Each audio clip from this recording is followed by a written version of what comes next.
début du parcours commence par deux pénalités, une qui est imposée à 25 mètres face au poteau et une qui est décalée sur la ligne des 22 mètres, à peu près à 7 mètres, de la ligne des 22 sur la gauche ou sur la droite en fonction du buteur de son pied.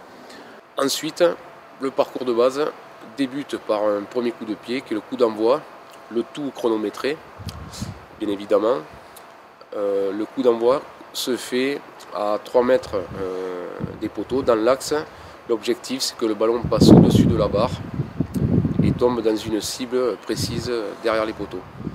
Deuxième coup de pied, c'est la chandelle, tapée au niveau de la ligne de but, récupérée 10 mètres plus loin dans une zone bien précise. Le tout, quand on récupère le ballon, c'est de ne pas faire d'en avant. Si toutefois c'est le cas, on recommence. On passe au troisième coup de pied qui est la pénale touche. La touche, tapée dans une zone précise, déterminée.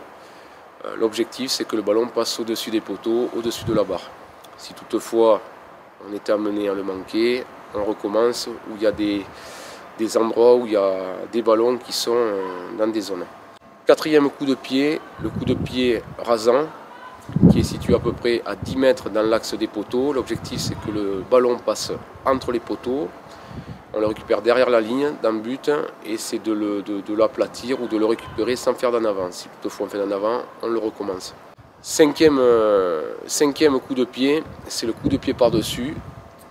On tape le coup de pied par-dessus. L'objectif, c'est de passer au-dessus de la barre, de récupérer le ballon dans une zone bien précise, dans une cible. Et on termine par un coup de pied, le drop final, qui se situe à 22 mètres face au poteau, qui clôture le parcours de sélection.